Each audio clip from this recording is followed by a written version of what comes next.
우리 옆 사람하고 한 번 더 인사하겠습니다. 당신은 왕의 자녀입니다. 이렇게 인사할까요? 네. 다시 이렇게 인사할게요. 그런 줄 몰라 뵀습니다.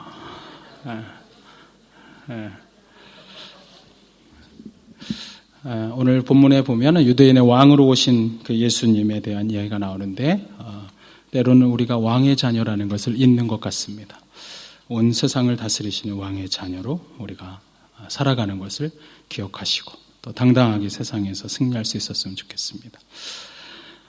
오늘 인도함으로 사는 인생이라는 제목으로 함께 하나의 말씀을 나누고자 합니다.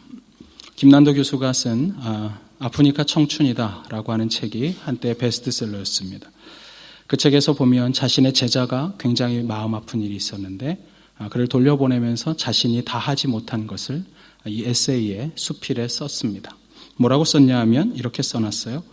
내가 25이던 해, 내가 25세가 됐던 그 해 6월 건강하시던 아버지가 원인 모를 어지러움으로 갑자기 입원하셨습니다.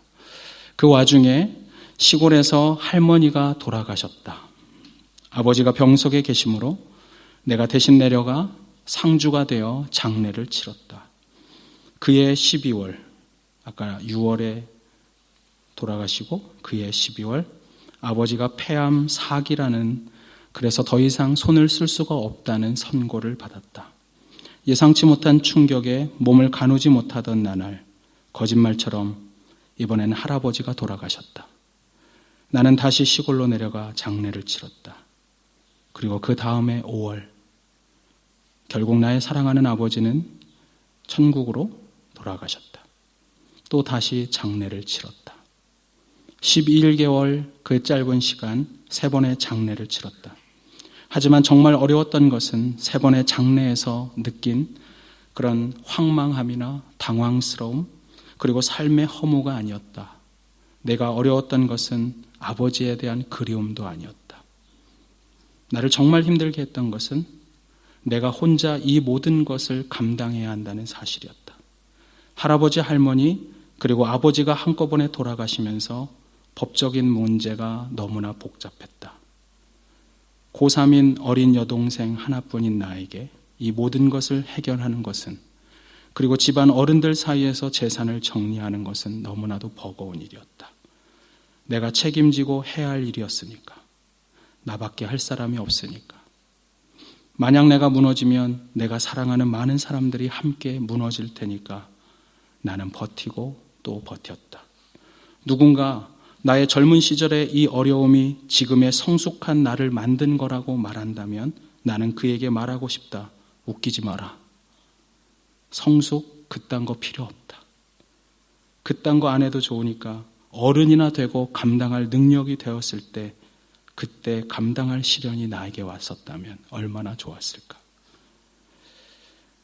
그는 자신이 감당할 수 없는 시련 앞에서 힘들었던 것을 그의 제자를 생각하고 오늘의 젊은이들이 인생을 살면서 그러한 아픔 가운데 있을 걸 바라보면서 글을 남겼습니다. 그렇습니다. 우리 인생에 시련이 없는 것은 아니지만 나에게 감당할 수 없는 시련이 올 때 그리고 그 고난의 바람을 오롯이 나 혼자 다 맞고 짊어지며 인생을 살아야 할 때 그때만큼 누군가의 도움이 있었으면 좋겠다고 생각할 때가 없습니다. 때로는 가정이 흔들리고 그리고 내가 꿈꾸었던 미래의 꿈이 깨어지는 경험을 할 때 사실 그때가 바로 우리에게 하나님의 인도하심이 경험돼야 될 가장 절실한 시간입니다. 누군가는 저의 이런 대답을 현실적이지 않은 제안이라고 그런 대답이라고 말할지 모르겠습니다. 매우 종교적이고 그리고 너무 상식적이고 그리고 심지어는 상투적이라고 저를 향해 비난할지 모르겠습니다. 그러나 저는 이런 상황에서 이것보다 더 실제적인 답이 있을까? 당신이 그렇게 감당할 일이 없을 때, 스스로 감당할 수 없을 때 그때만큼 하나님을 찾아야 할 때가 없다는 이 대답밖에 못한다는 것. 그러나 그것은 가장 적절한 답이라고 저는 생각합니다. 왜냐하면 역사의 모든 순간이 하나님의 손길을 통해서 우리에게 허용되고 있다는 것을 우리가 믿는다면 그 하나님의 도우심이 없이 우리가 어떻게 오늘의 고난으로부터 해방될 수가 있겠습니까? 그러나 문제는 이것입니다. 우리가 그리스도인으로 살아가면서도 우리는 정말로 하나님의 인도하심을 받는 삶을 살아가고 있을까요? 여러분들이 지금까지 신앙생활 하면서 그리고 오늘을 살아가면서 나는 구체적으로 하나님의 인도하심을 정말 경험하고 살아가고 있을까요? 저는 이 질문에 대한 답을 찾기 위해서 2020여 년 전 하나님의 특별한 인도를 경험했던 동방 박사의 이야기를 여러분에게 전해주고 싶습니다. 영어의 성경에 보면 그들을 가리켜서 wise men이라고 이야기합니다. 지혜로운 사람들이라고 불렀습니다. 정말 그들은 하나님의 특별한 인도하심을 받았던 지혜로운 사람들이었습니다. 그렇다면 이것입니다. 어떻게 그들이 이런 인도하심을 받는 지혜로운 삶을 살 수 있었을까? 오늘을 살아가는 우리도 또한 하나님의 인도하심 가운데 우리가 삶을 살아가는 지혜로운 인생을 어떻게 살아갈 수 있을까? 저는 그것을 오늘 함께 나누고자 합니다. 첫 번째로 우리가 정말 하나님의 인도하심을 경험하려면 첫 번째로 주의 말씀을 의지하는 자가 되어야 합니다. 우리가 하나님의 말씀을 의지할 때 비로소 우리는 하나님의 인도하심을 경험할 수가 있습니다. 우리 함께 읽은 오늘 본문 말씀 마태복음 2장 1절과 2절 말씀을 함께 읽도록 하겠습니다. 같이 읽을까요? 시작. 헤롯 왕 때에 예수께서 유대 베들레헴에서 나심에 동방으로부터 박사들이 예루살렘에 이르러 말하되 유대인의 왕으로 나시니가 어디 계시네? 우리가 동방에서 그의 별을 보고 그에게 경배하러 왔노라 하니. 성경에 보면 이 박사들이 어디에서부터 왔다 그래요? 동방에서부터 예루살렘에 왔습니다. 동방은 오늘날 이란이라는 나라 아세요? 이란 나라 아세요? 네. 이란. 그 이란의 조상이 누구냐면 페르시아 사람들입니다. 오늘날도 거기에 페르시아 고원이라고 있는데 바로 그 페르시아 제국을 가리켜서 동방이라고 이야기하는 것입니다. 이 사람들은 바로 페르시아, 이란이라고 하는 그곳에서부터 멀리서부터 왔습니다. 그런데 오늘 2절에 보니까 그들이 와서 2절에 보면 뭐라 그래요? 유대인의 왕으로 나시니가 어디 있느냐 이렇게 묻습니다. 페르시아에서부터 이 박사들이 왔는데 그들은 왕을 찾고 있습니다. 자기의 왕이 아니라 유대인의 왕을 찾고 있습니다. 저는 이 부분에서 질문이 생깁니다. 이 동방 박사들은 도대체 어떻게 그 별을 보고 유대인의 왕의 별이라는 걸 알았을까요? 여러분 성경 읽으면서 이런 생각 해보셨어요? 동방 박사가 별을 보고 페르시아에서부터 왔다는데 페르시아에서 봤던 그 별이 유대인의 왕의 별인 걸 어떻게 알았을까요? 그리고 그 동방 박사들은 그 별을 보고 유대인의 왕의 별인 걸 알고 그것을 왜 관심 가졌을까요? 멀리 페르시아에서 살았는데. 이 대답을 찾기 위해서 우리가 알아야 될 것은 그럼 동방 박사는 누구냐 하는 것입니다. 여러분 동방 박사가 누군가요? 여러분 박사님이래요. 박사. 뭐 전공했을까요? 무슨 박사일까요? 대부분 천문학이라고 생각해요. 저도 그럴 거라고 생각했어요. 근데 제가 볼 때는 틀리지는 않은데 그러나 오늘날의 천문학은 아닌 것 같아요. 여러분 영어 성경에 보면 동방 박사를 가리키는 단어가 두 가지로 나옵니다. 첫 번째는 아까 말씀드린 wise man, 지혜로운 사람. 그러니까 성경에 나오는 지혜로운 사람을 가리켜서 박사라고 합니다. 그런데 또 다른 용어가 있어요. magi. 들어보셨어요? M-A-G-I. 메자이. 동방 박사를 가리켜서 메자이라고 합니다. 메자이와 가장 가까운 영어 단어 뭐예요? M-A-G-I와 가까운 단어. M-A-G-I-C. 매직. 여러분 신학자들은 메자이가 매지션, 마술사였다고 이야기합니다. 오늘날 우리들이 볼 때는 마술사는 굉장히 낮은 지위의 사람이라고 생각되는데 그러나 그때 당시에 우리가 알고 있는 이 마술사 혹은 점성술사 이렇게 이야기하는데 그들은 하늘의 별을 보면서 나라가 어떻게 움직일지를 생각하고 그리고 별을 보면서 그 나라의 통치자들의 그런 통치를 도와주었던 사람들입니다.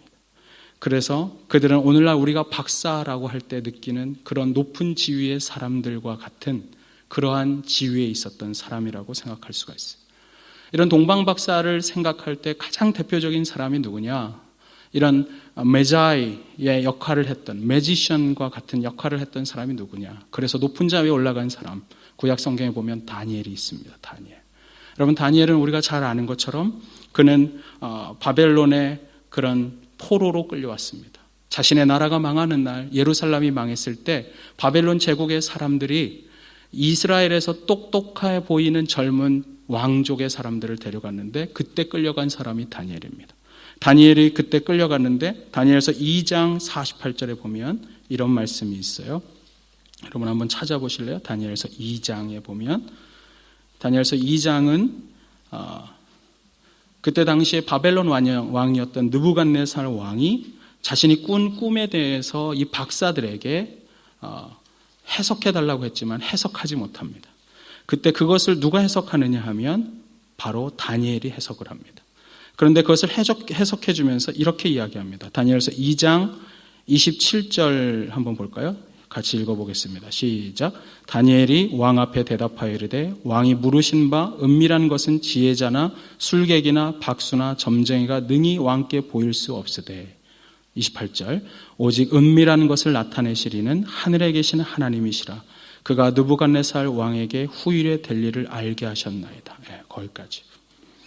여기서 보면 다니엘을 뭐라고 말하냐면 세번역 성경에는 비밀을 알려주시는 분은 오직 하늘에 계신 하나님뿐이십니다. 그리고 30절에 가면 이렇게 말해요. 그것을 얘기한 자기가 똑똑해 보일 걸 생각해서 30절에 가면 이렇게 말해요. 저에게 이 비밀을 드러내신 것은 제가 다른 사람들보다 지혜가 있어서가 아닙니다. 종합하면 이겁니다. 나는 지혜로운 자가 아니고 나에게 이것을 가르쳐 주신 하나님 때문에 내가 이 모든 것을 당신에게 말할 수 있습니다. 다니엘은 하나님의 특별한 지혜를 가지고 말해서 그것 때문에 그가 총리가 됩니다. 우리가 총리가 되는 것을 어디서 볼 수 있냐 하면 여러분 2장 46절 거기 보면 이렇게 나오죠. 우리 한번 읽어볼까요? 2장 46절 시작. 이에 느부갓네살 왕이 엎드려 다니엘에게 절하고 명하여 예물과 향품을 그에게 주니라. 그에게 모든 보물을 주었습니다. 그런데 47절에 보면 왕이 대답하여 다니엘에게 이르되 그 다음 말이 무엇이었어요? 같이 한번 읽어볼까요? 시작. 너희 하나님은 참으로 모든 신들의 신이시요 모든 왕의 주제시로다. 네가 능히 이 비밀한 것을 나타내었으니 내 하나님은 또 은밀한 것을 나타내시는 이시로다. 그가 해석했을 때 이 느부갓네살 왕이 그 지혜를 보고 그것을 이야기한 하나님 앞에 그가 굴복하는 것입니다. 그리고 나서 48절에 보면 왕이 이에 다니엘을 높여서 귀한 선물을 많이 주며 그 다음에 뭐라고 되어 있어요? 그를 세워 바벨론 온 지방을 다스리게 했다.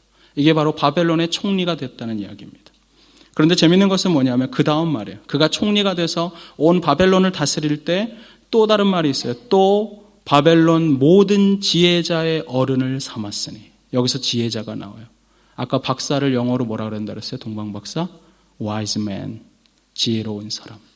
그때 당시에 마술과 같은 어떤 걸 통해서 왕을 도왔던 수많은 보좌관들이 있었습니다. 장군들이 있었습니다. 그런데 그들이 풀지 못했던 것을 풀었던 다니엘을 총리로 삼은 다음에 그에게 뭘 맡겼어요? 누굴 맡겼어요? 박사들을 가르치라고 맡겼어요. 영어 성경에는 이렇게 써 있어요. Chief of the governor of all the wise men of Babylon. 바빌론의 모든 지혜자들을 넘어서는 그런 통치자로서 우두머리가 되었다는 것입니다. 아마 저는 이런 생각이 들어요. 박사를 보면 그들이 굉장히 똑똑하고 지위가 있는데 그들을 다스리고 있었던 다니엘이 그를 보면서 아마 이 박사들이 이런 생각하지 않았을까요? 아니 근데 그 꿈을 도대체 어떻게 해석한 거야? 우리도 못 나는 거를 어떻게 다니엘은 알았을까? 궁금해했을까요? 안 했을까요? 안 했다고 그래도 할 말 없어요. 성경에 안 써 있으니까. 그러나 저는 궁금했을 것 같아요.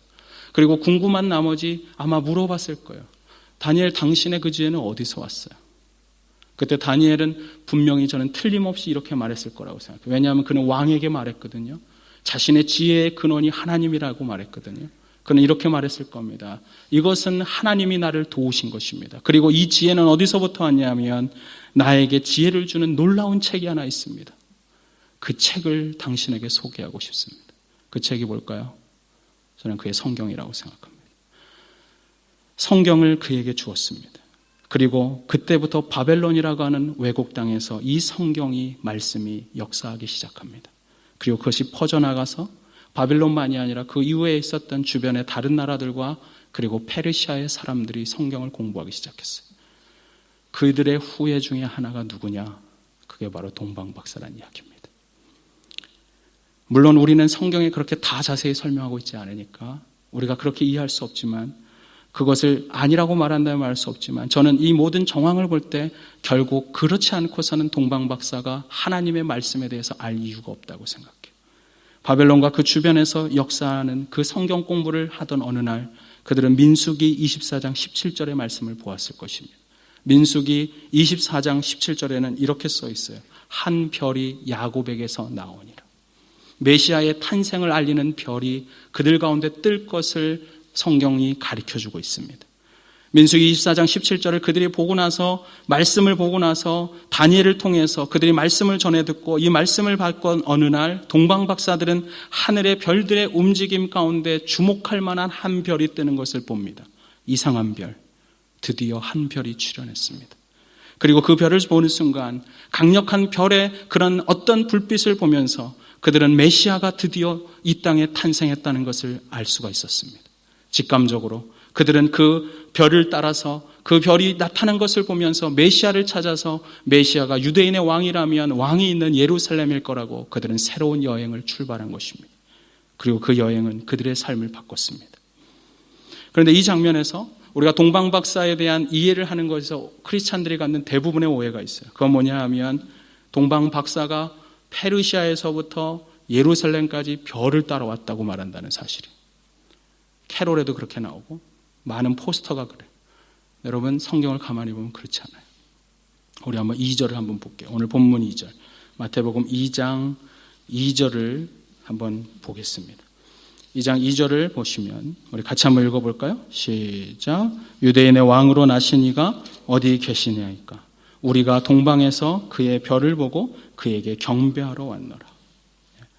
이 부분을 보면 많은 사람들은 별이 나타난 다음에 그 별이 계속해서 동방박사들을 이끌고 예루살렘까지 왔을 거라고 생각해요. 그러나 오늘 본문을 정황을 가만히 살펴보면 그렇지 않습니다. 그 별은 사라졌습니다. 2절에 보면 유대인의 왕으로 나신 이가 어디 계시냐. 아마도 이들이 별의 출현을 보고 메시아가 오실 것을 확신한 다음에 그들은 예루살렘에 왔습니다. 그리고 사람에게 묻습니다. 유대인의 왕이 어디 있습니까? 4절에 보면 3절에서는 헤롯이 너무너무 놀랐습니다. 내가 왕인데 또 다른 왕이 있다니. 그래서 화가 난 나머지 누구를 불렀어요? 성경에 대해서 이 사람들이 연구하고 왔기 때문에 성경을 아는 사람을 부른 것입니다. 누구를 불러요? 4절에 보니까 대제사장과 서기관들을 불렀습니다. 그래서 그리스도가 어디서 날 것인가를 서로 논의한 나머지 그들이 성경에 있는 것으로 답합니다. 5절입니다. 5절 같이 읽어볼까요? 시작. 이르되 유대 베들레헴이오니 이는 선지자로 이렇게 기록된 바. 6절의 그런 기록을 보면서 가르쳐준 것이죠. 어디라고? 베들레헴. 여러분, 예수님이 탄생한 데는 예루살렘이 아니라 베들레헴이었어요. 그 사람들은 예루살렘인 줄 알고 왔어요. 만약에 별이 계속해서 동방에서부터 그들을 끌고 왔다면 별이 어디로 데려가야 돼요? 베들레헴으로 데려가야죠. 왜 예루살렘으로 끌고 왔어요? 다시 말하면 별이 끌고 온 게 아닙니다. 별이 그들을 인도한 게 아닙니다. 그들이 동방에서 처음 별을 보고 메시아가 나신 것을 확인했습니다. 별을 보고는 그들이 그 말씀이 실제로 성취되고 있다는 것을 깨달은 것입니다. 자신들이 공부했던 옛날, 그 먼 옛날 다니엘로부터 받았던 말씀, 그리고 저 멀리 유대 땅에서 이곳까지 전해진 이 말씀을 연구하고 살피던 어느 날 별을 보면서 그 말씀이 성취되고 이루어지는 것을 보고 그들은 확신한 겁니다. 맞아, 유대인의 왕이 태어났어. 메시아가 태어났어. 그리고 그들은 그것을 가지고 그들은 말씀을 붙잡아 예루살렘까지 강을 건너고 산을 넘어서 들을 지나 예루살렘에 오고 있었다는 사실이에요. 그들을 인도한 것은 별이 아니었어요. 하나님의 약속의 말씀, 그 말씀 하나를 붙들고 말씀의 주인공이신 예수 그리스도를 만나기 위해 예루살렘까지 왔다는 사실입니다. 그런데 왔더니 예루살렘이에요? 아니에요. 예루살렘이 아닌 거예요. 그들도 연구했지만 잘 몰랐던 거예요. 그리고 그들이 그래서 예루살렘에서 다시 베들레헴으로 향해 갑니다. 베들레헴과 예루살렘 거리가 어느 정도인가? 해밀턴과 캠브리지 정도입니다. 가까워요? 안 가까워요? 가까워요. 그러나 그 마음에는 불편했을 것 같아요. 그들이 다시 가던 그 길, 예루살렘에서 베들레헴을 향하여 가고 있는 그 순간, 그때 다시 별이 떴어요. 그게 9절이에요. 우리 9절을 같이 한번 읽어볼게요. 9절을 읽겠습니다. 시작. 박사들이 왕의 말을 듣고 갈새 동방에서 보던 그 별이 문득 앞에 인도하여 가다가 악이 있는 곳에서 머물러 있는지라. 여기서 보면 별을 가리켜서 뭐라 그래요? 동방에서 보던 그 별. 원어에 보면 아주 정확하게 동방에서 보았던 그 별이라고 표현합니다. 과거 시제입니다.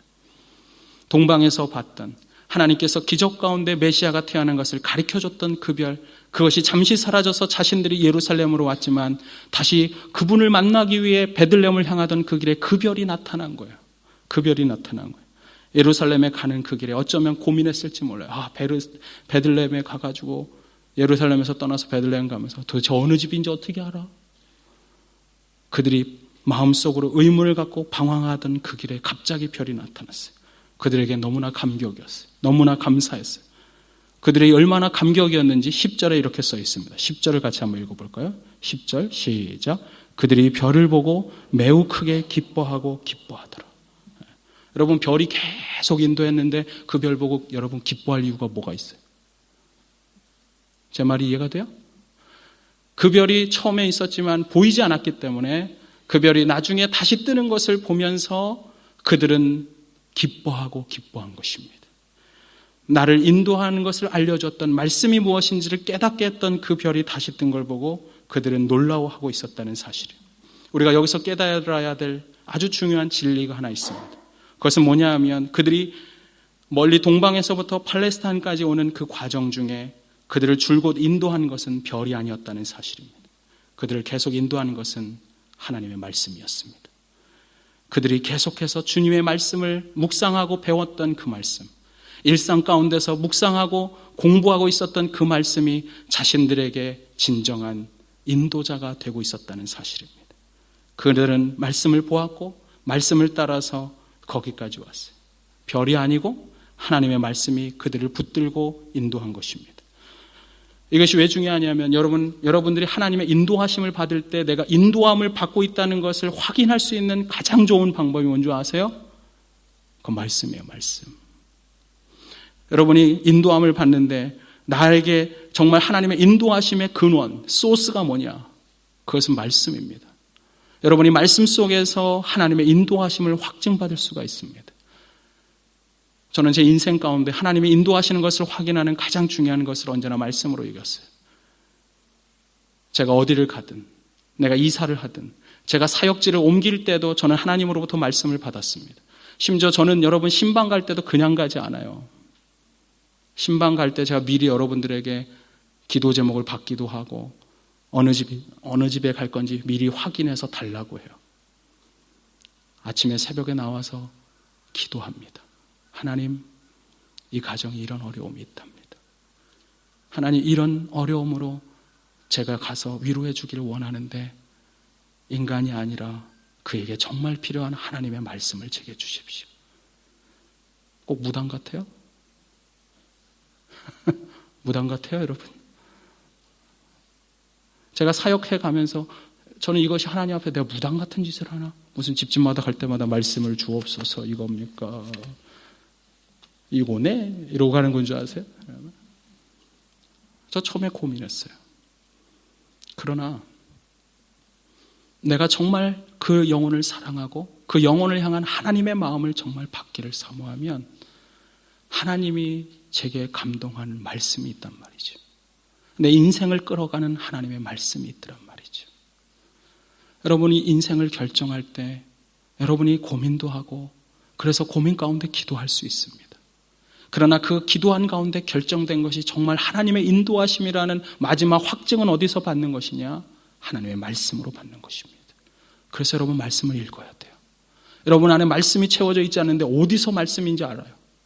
여러분이 말씀을 읽고 말씀이 내 안에서 살아있지 않는 이상 여러분이 말씀이 들려도 이게 말씀인지 저게 말씀인지 모른단 말이에요. 중요한 것은 내가 말씀을 평상시에 붙잡고 있을 때 그 말씀이 나를 인도해 가신다는 사실입니다. 여러분, 우리가 인생을 살면서 우리는 때로 예수 그리스도를 만나면서 하나님의 특별한 경험을 합니다. 기적을 경험할 때가 있습니다. 여러분, 기적은 항상 일어나지 않기 때문에 기적이에요. 기적은 가끔 일어나기 때문에 기적이고, 기적이 매번 일어나면 그것은 기적이 더 이상 아닙니다. 그렇다면 여러분, 기적이 없는 날, 내가 하나님을 날마다 경험하던 어느 날 그 하나님의 손길이 느껴지지 않는 어두운 밤, 나는 무엇을 의지하고 인생을 살아갈까요? 기적이 없습니다. 하나님의 손길이 느껴지지 않을 때가 있어요. 나 혼자 이 수많은 경난과 아픔을 겪어야 되는데 너무너무 힘든데 내 온몸으로 부딪혀서 싸워서 이길 사람 나 말고 아무도 없는데 누가 도와줬으면 좋겠다. 근데 그 하나님의 손길이 안 느껴져요. 그때 여러분 무엇을 의지할까요? 말씀을 붙잡는 것입니다. 그때도 의지할 것은 바로 하나님 말씀이에요. 신앙의 근거는 하나님의 말씀입니다. 신앙이란 우리가 말씀을 붙잡고 말씀을 신뢰하며 인생을 걸어가는 것입니다. 그러므로 이것이 믿음의 행진인 거예요. 인생은 그래서 믿음으로 사는 것입니다. 성경은 우리의 믿음이 어디에서 난다고 말했냐 면 로마서에 보면 로마서 10장 17절에 이렇게 말했어요. 그러므로 믿음은 뭐에서 난다고요? 들음으로 난다. 그 들음은 무엇으로 말미암는다고요?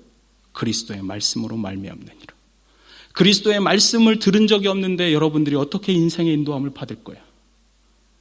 평상시에 그리스도의 말씀을 들어본 적이 없는데 어떻게 내 인생이 하나님을 경험하겠습니까?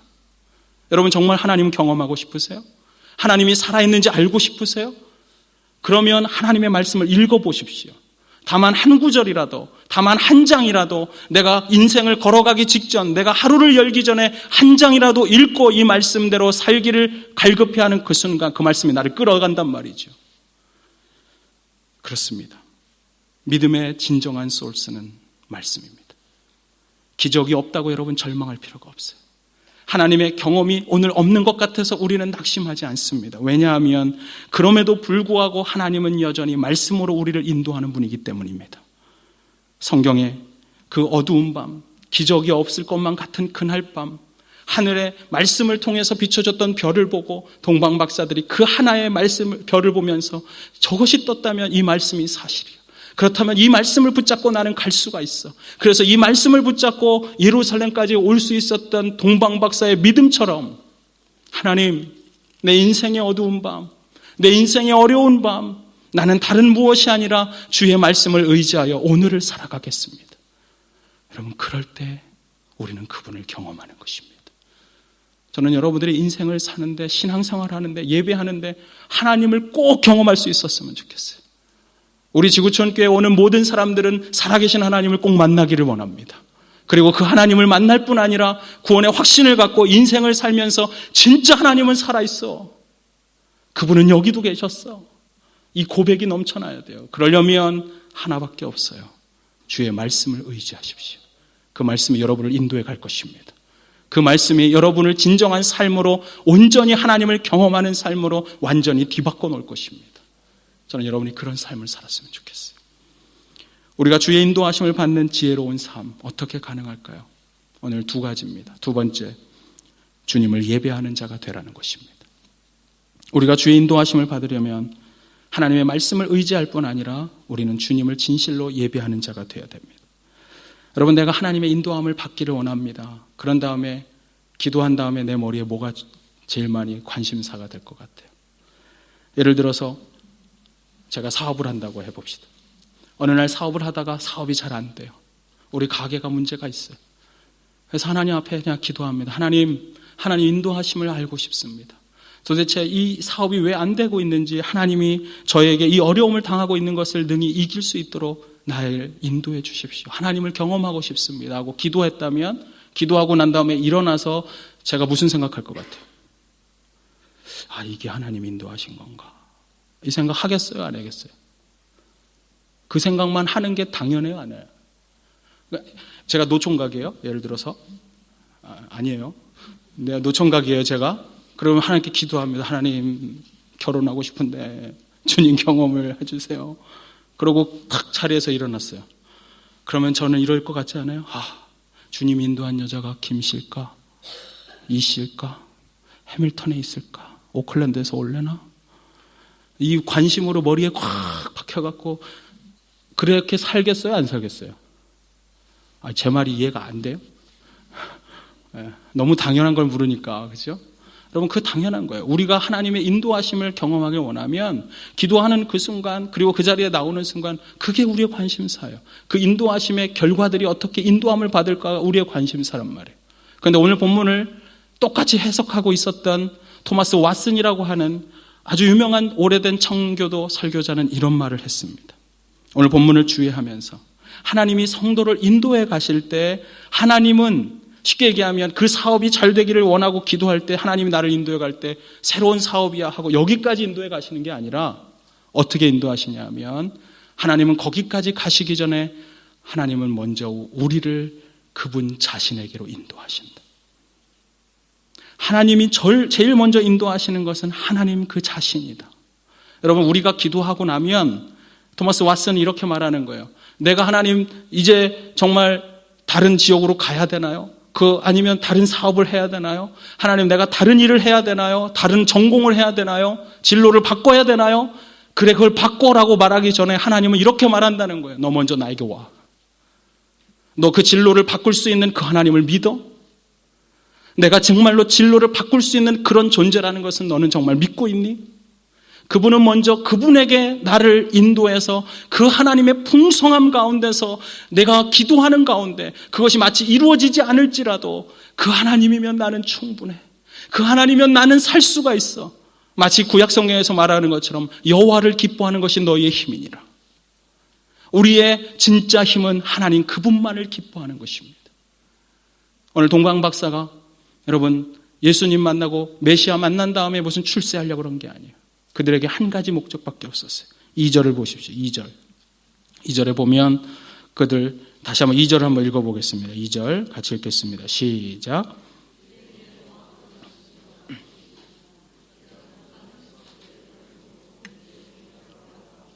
네, 뭐 하려고 왔대요? 경배하려고 왔어요. 그들이 하늘의 별을 보고 그리고 메시아의 탄생을 깨닫는 그 순간 그들에게 지배되어 있던 그들의 머릿속을 꽉 채우고 있었던 것은 이것입니다. 메시아, 그분을 어떤 분일까? 내가 그분을 만난다면, 내 인생의 소망이 되시는 그분을 만난다면 나는 먼저 그분 앞에 엎드리고 싶다.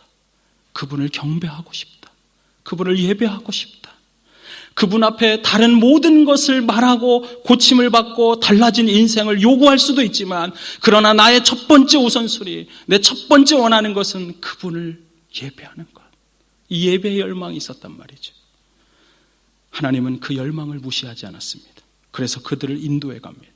그것이 11절입니다. 우리 11절을 같이 읽겠습니다. 11절 시작. 집에 들어가 아기와 그의 어머니 마리아와 함께 있는 것을 보고 엎드려 아기께 경배하고 보배압을 열어 황금과 유향과 모략을 예물로 드리니라. 네. 그들이 들어가서 인도함을 받아서 정말 예수님을 만납니다. 그들이 제일 먼저 하는 게 뭐예요? 경배한 것입니다. 누구에게 경배했어요? 옆에 마리아도 있었지만 예수님께 경배. 우리가 여기서 주목해야 될 것이 있습니다. 이 동방 박사를 인도한 것은 아까도 말씀드렸지만 하나님이 그 인도하기 위해서 별을 쓰셨습니다. 말씀이 인도했지만 그 말씀의 실현을 보여준 것은 별이었습니다. 그러나 동방 박사들은 결코 그 별을 경배하지 않았다는 사실입니다. 여러분, 하나님은 오늘날도 우리를 인도해 갈 때 별을 쓰실 수가 있어요. 나를 인도해 갈 때 초자연적인 어떤 것을 쓰실 수가 있어요. 그러나 우리의 경배의 대상은 그 별도 아니고 유일하신 하나님 한 분이십니다. 성탄의 첫 계절, 이 땅에 예수 그리스도를 보내기 위해 우리 주님은 마리아를 사용했습니다. 그러나 마리아는 우리의 경배의 대상이 아닙니다. 그래서 동방 박사들은 마리아가 아닌 예수 그리스도만을 예배한 것입니다. 우리는 정말 하나님만을 예배할 수 있어야 돼요. 그리고 오늘 이 본문에서 주는 또 하나의 진리는 이것입니다. 우리의 예배는 받는 것이 아니라 드리는 것이라는 것입니다. 우리가 매주 예배하지만 예배의 진정한 축복, 여러분 예배 드리면서 축복이 있어요, 없어요? 있어요. 저는 예배 드리면 우리의 삶에 주신 하나님의 축복이 있다고 생각합니다. 그러나 그 축복보다 훨씬 더 중요한 것이 있어요. 저는 하나님이 축복을 주시는 분인 건 사실이지만 그러나 예배는 축복이 목적이 아니에요. 예배는 내가 무언가를 받으려고 오는 것이 아니에요. 여러분 착각하지 마세요. 예배는 은혜 받으러 오는 것이 아니에요. 예배는 우리 주님을 높이기 위해 오는 거예요. 나를 만드신 분, 나를 생명 주신 분, 그 예수 그리스도 그분만을 높이다가 그분을 높인 나머지 그분이 주시는 축복의 은혜를 입은 것이지 그것이 우리의 예배의 목적이 아니에요. 예배의 목적이 예배의 축복에 있다면 예배는 타락하고 맙니다. 우리는 그런 예배를 원하지 않습니다. 오직 예수 그리스도 그분만이 높임을 받고 그분만을 경배하기를 원해요. 동방 박사는 그래서 무엇을 가져왔어요? 보배합을 열고 거기서 뭘 가져왔다 그래요? 아까 읽으니까 11절에 황금과 유황과 모략을 예물로 드렸어요. 제가 뉴질랜드 오기 전에 작년에 비자가 하도 안 나와가지고 12월 달에 방황을 시작하던 그때 제가 뉴질랜드 현지 교회는 도대체 무슨 설교를 하나 성탄절에 그래가지고 키위들의 교회 홈페이지를 제가 다 다니면서 설교를 들어봤어요. 그런데 아주 눈에 끄는 한 설교가 있었어요. 3가지 선물. 뭘 것 같아요? 본문이 어딜까요? 오늘 이 본문입니다. 3가지 선물 뭐예요? 황금, 유황, 모략. 사람들의 관심이 황금은 뭘까? 동방 박사가 드린 황금은 무슨 의미가 있을까? 유황은 무슨 뜻일까? 그 모략은 뭘 상징하지? 그래가지고 그분이 그걸 풀어주고 있더라고요. 제가 여러분들에게 답을 하겠습니다. 황금과 유황과 모략이 뭐냐? 황금이 뭘까요? 황금은 황금입니다. 유황은 유황입니다. 모략은 모략입니다. 여러분 성경을 읽으면서 지나치게 몇 가지 단어에 너무 많은 의미를 부여하려고 하지 마세요. 그럼 불필요한 해석을 하려다가 우리가 잘못된 거예요. 여러분 동방 박사가 드렸던 황금과 유황과 모략 그것을 드렸단 말이에요. 무엇을 뜻합니까? 그들에게 있어서 최선의 것을 드렸다는 것입니다. 무슨 황금에 특별한 의미를 부여하고 그들이 무슨 유황에 특별한 의미를 부여해서 그걸 갖다 드린 것이 아니라 그들이 정말 메시아이신 예수 그리스도를 만날 때 내 인생에서의 최선의 것을 최고의 왕이신 그분에게 드리고 싶다. 그래서 예배 때 가져와 그분 앞에 열고 그것을 드린 것입니다. 사랑하는 여러분, 저는 우리의 주님 그분을 정말 여러분들이 기뻐하고 그분을 높여드리길 원한다면 이 마음이 있었으면 좋겠어요. 여러분이 유황 안 가져와도 돼요. 황금 필요 없어요. 우리 주님은 황금을 원하는 게 아니라 내 인생에서 가장 중요한 황금보다 더 가치 있는 것, 그것을 주님 앞에 드리는 그 마음을 보신다는 사실입니다. 저는 여러분들이 그걸 드릴 수 있었으면 좋겠어요. 오늘 첫 성탄의 계절에 주님께서 처음 받으셨던 예배의 그 주인의 선물은 우리 주님은 뭘 받으셨냐? 내 인생의 가장 소중한 것을 저 먼 곳에서부터 가져와 드리기를 원하는 예배의 마음, 예배의 정신, 예배의 열망을 받으시고 계셨다는 사실입니다. 저는 여러분들이 그 열망으로 가득했으면 좋겠어요. 그분을 기뻐하고 그분을 높여드리기를 원하면 여러분 우리가 예배 가운데 축복이 있을 수가 있어요. 내 인생의 어두움 가운데 하나님이 인도해 가시는 걸 경험할 수가 있어요. 그러나 중요한 건 이겁니다. 아직은 그 보너스로 받는 축복에 여러분의 마음을 뺏기지 마십시오. 우리의 마음은 보너스가 아니라 그걸 주실 수 있는 하나님이어야 된다는 사실입니다. 저는 우리의 하나님만을 열망했으면 좋겠어요. 여러분 따라해 볼까요? 너희의 힘은 여호와를 기뻐하는 것이니라. 아멘이십니까? 정말 그분만을 기뻐하는 삶, 그분만을 높이는 삶, 그것에서 진정한 예배가 되고 진정한 은혜가 있어요. 오늘 보너스로 받은 동방 박사의 축복은 이것입니다. 여러분들 12절입니다. 12절 같이 한번 읽어볼까요? 시작. 그들은 꿈에 헤로데게로 돌아가지 말라. 지시함을 받아 다른 길로 고국에 돌아가니라. 이것이 왜 축복인가? 13절을 보시면 이런 말이 나옵니다. 그들이 떠난 후에 주의 사자가 요셉에게 현몽하여 이르되 헤롯이 아기를 찾아 죽이려 하니 일어나 아기와 그의 어머니를 데리고 애굽으로 피하여 내가 내게 이르기까지 거기 있으라 하니라. 헤롯은 거기에서 모든 아기들을 죽였습니다. 아기만 죽였을까요? 동방 박사가 예루살렘에 돌아왔다면 동방 박사도 죽임을 당했을 것입니다. 주님 앞에 진실한 예배를 드리는 그 축복은 이것입니다. 그의 생명의 길로 그가 인도함을 받았다는 것입니다. 우리가 예배하고 받는 축복은 이것이에요. 그분의 인도하심을 경험한다. 그리고 그분이 인도하는 그것은 언제나 나에게 생명의 길이 된다. 저는 여러분들이 하나님의 인도하심을 경험할 뿐 아니라 진정한 예배의 축복이 무엇인지, 그리고 진정한 예배의 정신이 무엇인지를 가지고 이제 다가올 성탄절을 준비하며 예수 그리스도의 나심을 맞이하며 진정한 믿음의 사람으로 하나님을 경험하는, 그래서 내일의 인생을 여시는 하나님의 놀라운 손길을 경험하며 날마다 믿음으로 말씀 가운데 삶을 살아가는 우리 지구촌교회 모든 성도님 되기를 주님으로 축복합니다. 우리 같이 기도하겠습니다.